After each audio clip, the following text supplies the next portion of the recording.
Right, morning all. So we are going for a wander.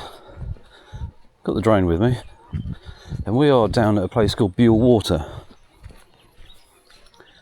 which is a reservoir, and it's very low due to the lack of rain we've had in the last year. So I thought I'd put the drone up and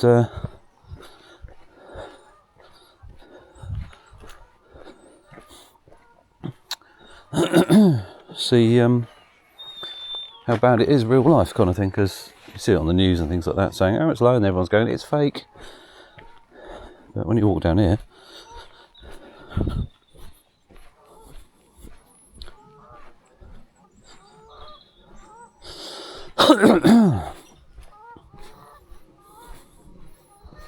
we can see it's a good 2 meters or more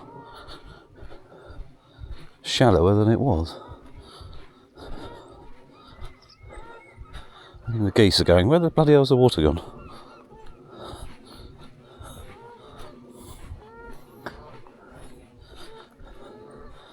So we're going to chuck the drone up and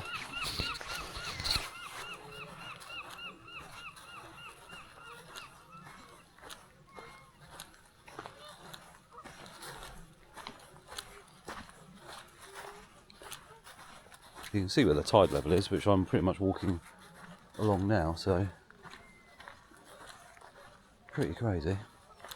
Last time I flew from the road, from the car, and flew it down, but this time I want to have a clear run so I can see right down there. But we are right on the tide mark now, which is cool. But it just shows you how mad that is. I'm not going to go on to that bit because it's, well, it's probably dry by now.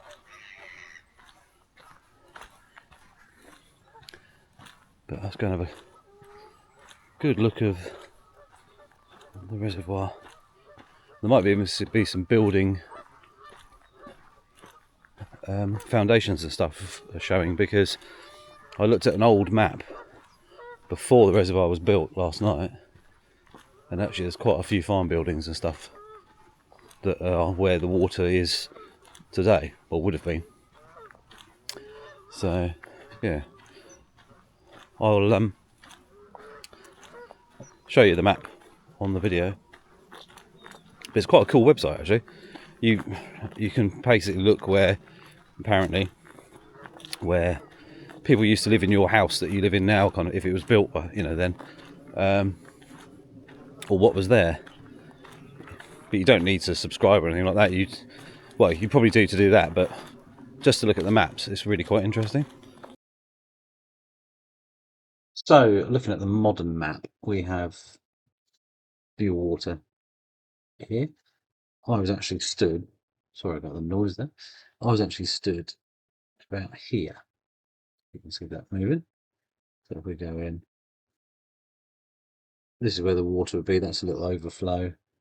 And I parked here, and I was stood about here where I took off, and then flew approximately 1 mile to about here.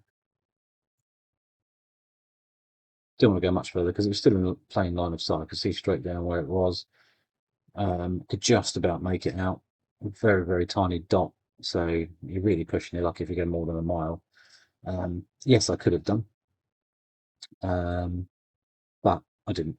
Anyway, if we have a look at the map, so if we go, I'll put the website up, and it's well, it's findmypast.co.uk, and it's just the maps page. 1937 to 1961, there is no reservoir, and then even before that, 1888 to 1913, there is nothing. But it's quite interesting that you can see. That's the bottom one. See how all the rivers join in, and it made quite a good, and a low area, a good area to have a reservoir. Go back to the modern stuff. There it is. So yeah, I just thought I'd show you that because it's really quite interesting. It's actually quite cool, and some of the historic stuff on the old maps. It's actually quite interesting to look at. So there we go. So it's quite cool. Anyway,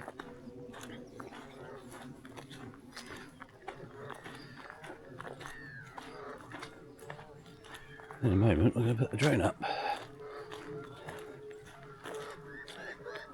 But when you realise this bit of water just here, which is normally up to the edge of that tunnely thing there, or the overflow, it's normally up to sort of, you know, the tide mark of here. So if you follow that round, that's time to get up. You might get a bit of sunshine in a minute. I said 8 o'clock. It's 5 past. But we've got some seriously bad weather coming, so hence why I'm out this morning early to make most of it. So yeah, we're going to put the drone up here, I reckon. Let's go on to the next bit. Wow, you can see to the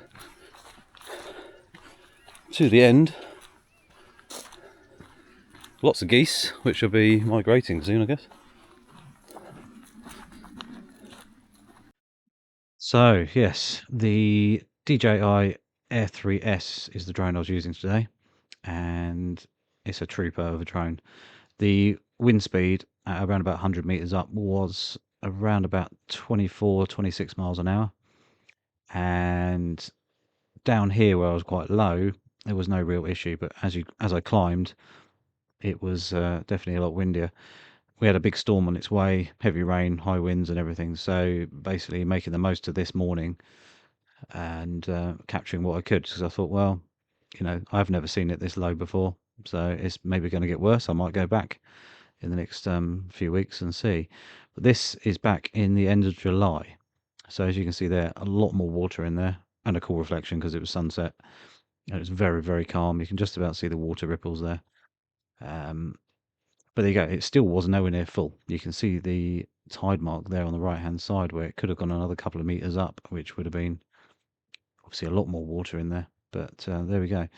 So as you can see from a distance here, you can see a huge beach around the whole edge of the whole reservoir, which should be covered in water at this time of year, but it's obviously not. So yeah, there we go. Yeah, so loving this drone. It's an absolute weapon. Um, so much more confident with it than I ever have been with any other drone. It's just stable. Doesn't matter how windy it is, within reason. And you've got the power. So I'm now flying back into the wind. So the wind is coming from basically over the trees from where I stood looking back this way. And I think I topped out about 32 miles an hour. Where obviously if I was doing that with a Mini 4 Pro, for example, or Mini 5 Pro, I'd probably have a top speed of about 15, something like that. So there we go. It just having that extra power just means you can punch through the air and through the wind and the weather or whatever that much easier as well. So I have sped this up double time so we can actually get back with some kind of speed. Otherwise, the video will be about twice as long. But there we go. I just thought I'd document what I've captured today and just give you a little explanation of the drone, etc. And the weather conditions. Anyway, I shall see you soon for another video.